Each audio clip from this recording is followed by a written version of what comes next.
We're at the Warneton Speedway for round 4 of the European Late Model Series, and in today's programme we're going to see two scintillating, we hope, heats. Now, of course, the heats count equally in terms of points, as does the feature final. Already a couple of drivers are significant right at the top of that championship table. That's Gary Ellis and Xavier van der Meersch, but all along there's new drivers joining in this series, and one of those who's had a very, very long association with the Pocket Rocket Legend cars, Keith Wally. And Keith, you've chosen to bring a former SCSA car, an immaculate it is too. Thank you. Why? Well, basically, as you know, I'm really big into the Legends. We lease cars out. I'm also acting steward for the Legends. We thought about going back and racing a Legend this year, but after we gave it a lot of thought, it would be very difficult to race against guys that I'm stewarding.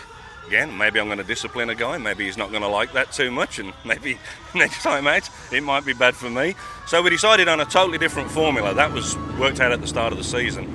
We had the chance to take in this former ASCAR, ex-Martin Heath car, a guy that lives quite close to me and a good friend of mine. So we managed to put a deal together, got it all sorted out. A little bit of a rush to get here for this meeting, but we've done a lot of work on the car. Still not there, probably 100%, but we're getting there. It seems to work at the moment. I've been able to put some pretty hot times in out there on my own. Put me out there with another 15 or 20 cars and we don't know what's going to happen. But we'll see. We're hopeful. Another one of the new drivers to join us here at Warneton Speedway for this round is Winston Graham from Middlesex. And Winston, as I understand it, not the very first time you've been in one of these cars. No, I was introduced to this sport about 4 years ago from Tony Roots, who I came along to do the school. I did that for a day, enjoyed it, and then the next day was the race. So I sort of jumped in at the deep end, but I enjoyed it. I had a good race. I had two heats and a final. I should have finished the race in about 4th place, but I was knocked out at the end, but that was good. It was a good experience. So you're absolute proof then that being in the racing school really urges you to go out there and actually compete proper. Oh yeah, it's something different. I mean, usually you don't get that sort of training anywhere. So once coming out doing the school, following Tony Roots around, as he's the old hand here, so you follow him around, you learn all the lines, you learn the braking points, and then you sort of get the experience from there. You get confident because they're quite good to drive, lots of power. Puts a big smile on your face, so yeah, it's really good. And already there's a bit of a battle emerging right at the top of that championship table between Xavier van der Meersch and also Gary Ellis. Those two will be hoping to score very well in today's race meeting. One half of that is Gary Ellis, the other half, Xavier van der Meersch. Xavier, is that how you feel at the moment? Are you looking towards the end of the season already and thinking every point counts? Every point counts, but absolutely not the end of the season. It's so far away. And if one race you had a trouble, you can be 4th or 3rd, or can be far away. Now, of course, in the last final here at the Warneton Speedway, misfortune befell your biggest competitor, Gary Ellis. So that's played into your hands a little bit. A little bit, yeah. But maybe tomorrow it's my turn. Well, of course, there is that about it. Now, something that we were talking about as we head towards today's final, which so far is the longest race that the European Late Model Series have run, 60 laps, your very flamboyant sideways driving style, is that good for that race distance or bad for that race distance? Absolutely not good. I have to be very quiet during 35 laps, just follow and then see what happens. And then you have to attack. Hopefully it's then a neutralization, and then you can come together, and then we will see. But it's absolutely not good to drive sideways. Number 95, Gary Ellis. Now, Gary, you're 50% of that championship table battle that's going on at the moment with Xavier van der Meersch. Regrettably, your last meeting here, the final wasn't the way you would have chosen it, I don't think. No, unfortunately there was someone spun, and all the cars, as we've come round the corner racing, me, Jean and Xavier, there was a big gaggle of cars, and unfortunately I hit the back of one of them. There was nowhere to go, so couldn't stop. Now, of course, every single point counts, and even at this early stage in the championship, Gary, I guess as you're sitting there in that driving seat, you must be thinking towards that.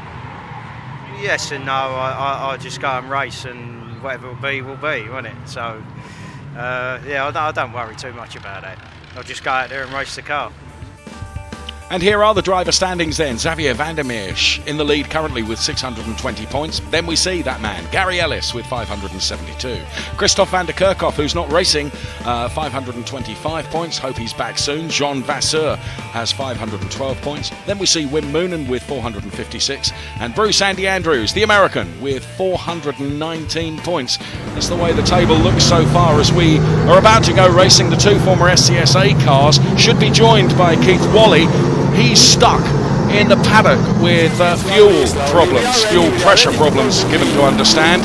So it's just Tony Hurdle and Lee Maddox at the front as we get the green, and there goes Tony Hurdle and Lee Maddox, and the rest of the field come flying through.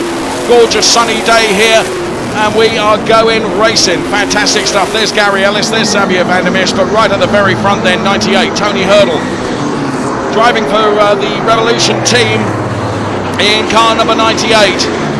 These cars really are getting to grips with this European late model series and integrating nicely into this. And the addition of 88 Keith Wally is a good addition indeed. Let's just hope he gets out on track later in this race meeting.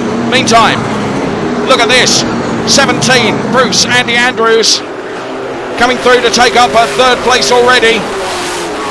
So we're leading Tony Hurdle, then we see Lee Maddox in second place, then it's Bruce Andrews, then further down the pack we see the 77 car being driven by the ex-National Hot Rod star Dave Brooks here at Warneton this weekend. But Andy Andrews taking a look up the inside of car number 99, that's tractor boy Lee Maddox.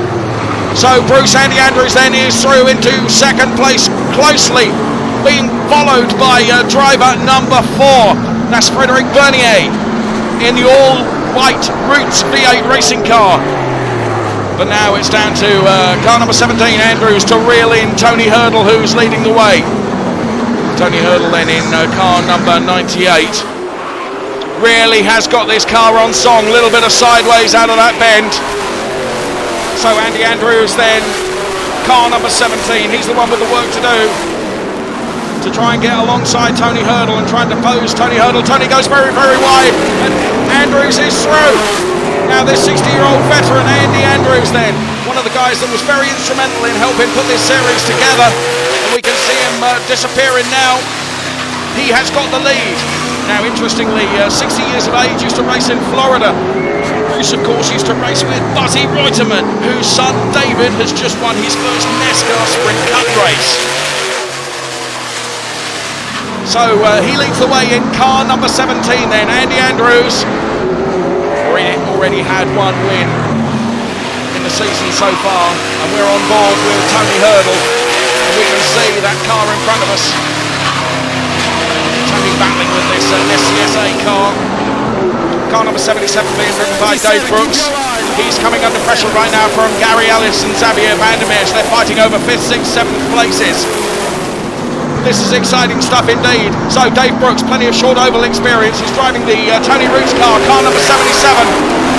Driver number 4, doing very well, getting very much on terms with these European late models. That's Frederic Bernier in the all-white number 4 car. But here we are, 77, 95, and Jean Vasseur in 07. 1, 2, 3, 4, 5. Through the pack. Oh, and Dave Brooks goes round. Just a little bit too much and got it sideways. Gary Ellis in car number 95 now. We go back on board with Tony Hurdle, and we can see just how disappeared into the distance Andy Andrews has. There is Gary Ellis in car number 95 then, pursuing car number 98. That's Tony Hurdle. Then we see Frederic Bernier in car number 4. And still the Tony Roots car number 77 stuck out of harm's way right on the inner part of the circuit here as Gary Ellis goes past Tony Hurdle in car number 98. And now Gary will tear up the tarmac in pursuit of Andy Andrews to try and put some desperately needed points back on his quest for the leadership and to take the battle to Xavier van der Meers, who is leading the points at the moment. And look how quickly he's building a bit of a gap and trying to reel in that race leader, Andy Andrews. That's 95. Gary Ellis then, who is currently in second place in this European late model series. heat at the Warneton Speedway. And already you can see just how much he has pulled away. So towards the outside goes Jean Vasseur. Jean Vasseur goes past Tony Hurdle. Another one that is up there fighting for that championship. 07 Jean Vasseur, 95 then Gary Ellis second place. Jean Vasseur is now third. Leading the way is driver number 17, that's Andy Andrews. There's your second place driver, number 95 Gary Ellis. And back down into fourth place now is this guy. We're on board with him. And that's Tony Hurdle in car number 98. There's our race leader who takes the checkered flag, and a fine victory. Second victory this season for the American driver, Andy Andrews. Tony Hurdle then, he takes the checkered flag as well. He'll be pleased with his result. Each and every race, these former SCSA cars getting closer and closer and closer. Absolutely scintillating stuff from this European Late Model Series. Let's go through the results for you then. Andy Andrews took the win. Gary Ellis was second. Jean Vasseur was third. Tony Hurdle fourth place. Xavier Van der Misch in fifth, with Frederic Vernier taking sixth place. Wim Moonen seventh, and Kelvin Hassel took eighth place. Andy Andrews, fantastic. Second win of the year. You look a bit hot. The sun is beating down. It must be hot in that car. Oh, it's warm, but it's fun, you know. And when you get to my age, you take every win when you get the opportunity. Well, the way you just carved yourself through the traffic, using years and years of race experience, I guess. Well, we tried, you know, they fell the right way, so. And of course, with the sunshine and the way it is today, the heat inside the car must be reminiscent of Florida. Just about. The only difference is there it was hot like this at night. Listen, go and enjoy the spoils of your victory. Thank you. So while the European late model stars of the future have some fun, bash, we're going to take a quick break.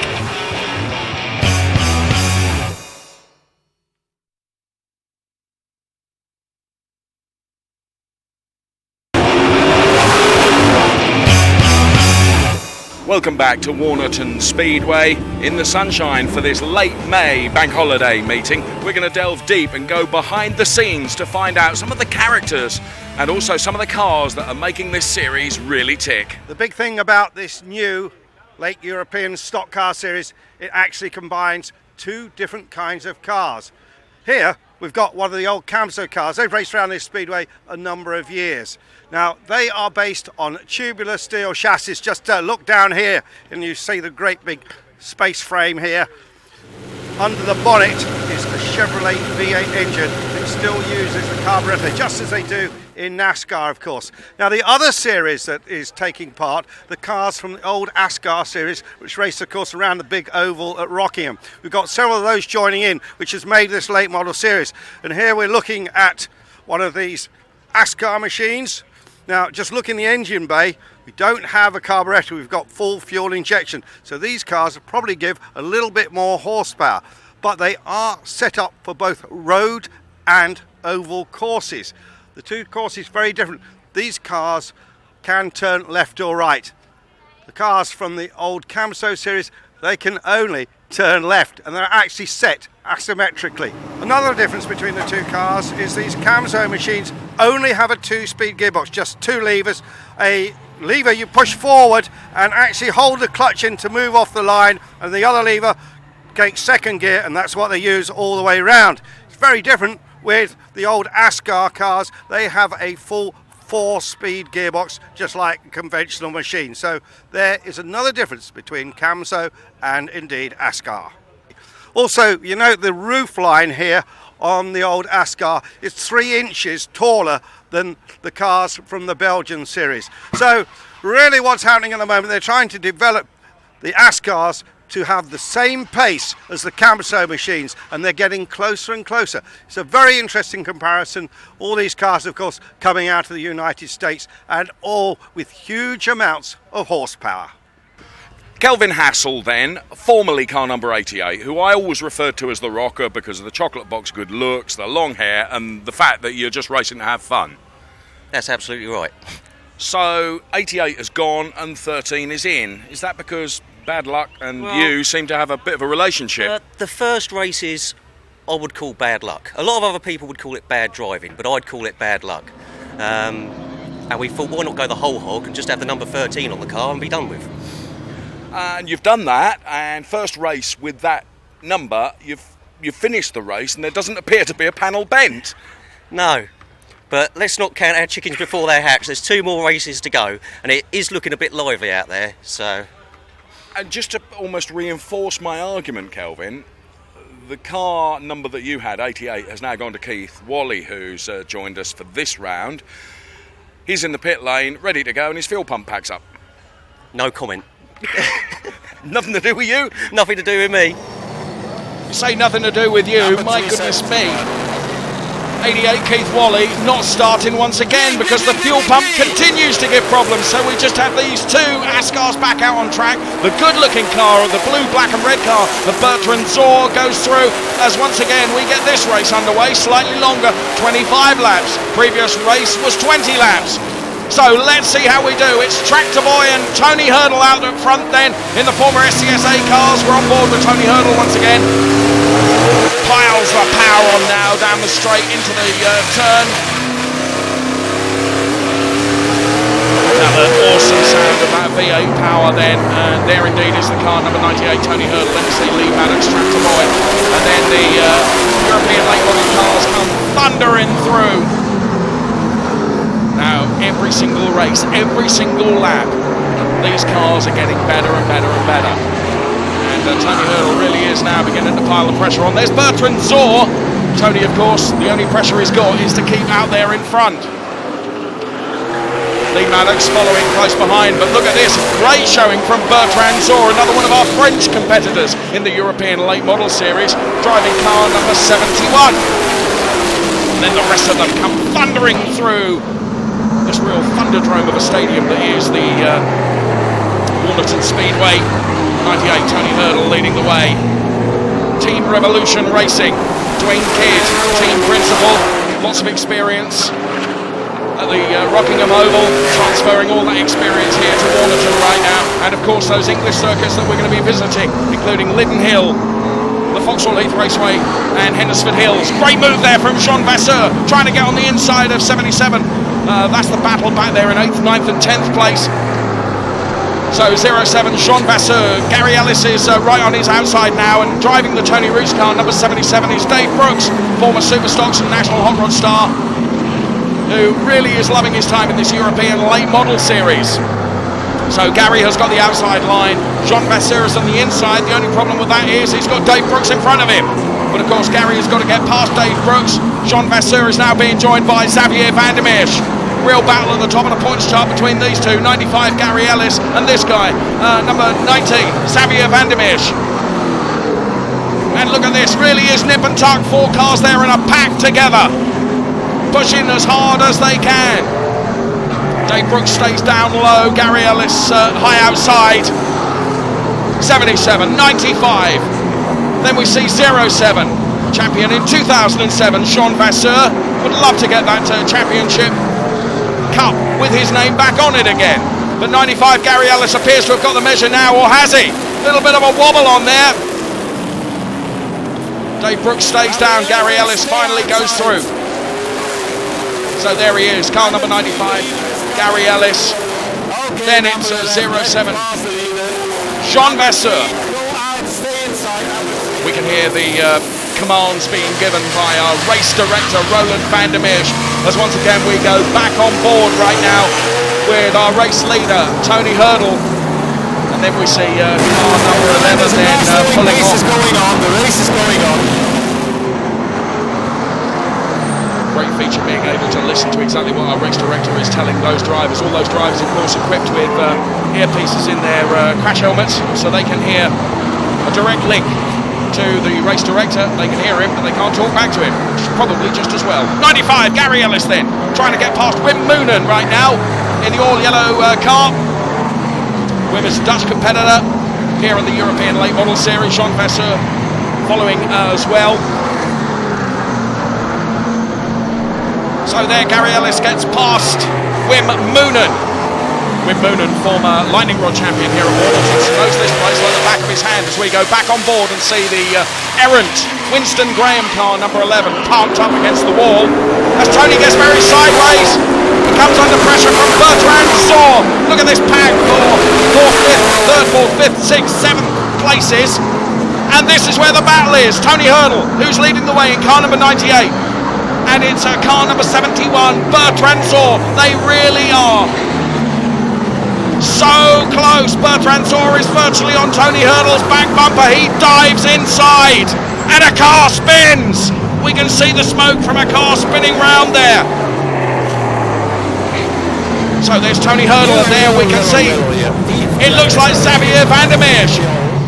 We have a yellow flag, and one of the Raptor racing cars, treble 2 for Jos Janssen. He's gone round. And I put the cars in position now. So 98 inside, My goodness. 71 outside, 07 inside, 95 There we can hear the places being dictated by our race director.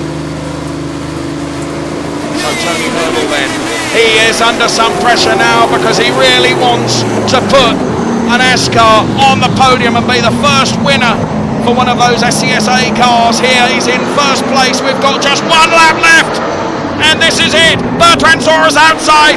98, Tony Hurdle takes the win. And for Team Revolution Racing, it is the first win for a former SCSA car in this European late model series. They'll be jumping up and down on the concrete of the pit wall. What a fantastic effort from Tony Hurdle in car number 98. Brilliant stuff indeed. And here is the result then. Tony Hurdle takes the win. Bertrand Saw, brilliant show from him in second place. Jean Vasseur third. Gary Ellis fourth. Wim Moonen fifth place. Xavier Vandermeer finished sixth. Frederick Bernier was seventh, with Lee Maddox, Tractor Boy, bringing 8th place home. And the celebrations begin. Well, fantastic news for Tony Hurdle then. In this, the European Late Model Series, it's the first win for an ASCAR. Yeah, absolutely superb. You know, we've had some problems, you know, setting the cars up for the track since we joined the series. We've had fuel pressure with the car last round, so the lads have done a sterling job at Revolution in the last few days getting the car fixed up, and it's all paid off now. So it's great stuff. Well, that's it for our programme today from the Warneton Speedway in the blistering heat here in Belgium. We've had 2 fantastic heats, and in our next programme, join us for what will be an awesome 60-lap final. And you can be sure that the top guys will be gunning through the pack to take the win.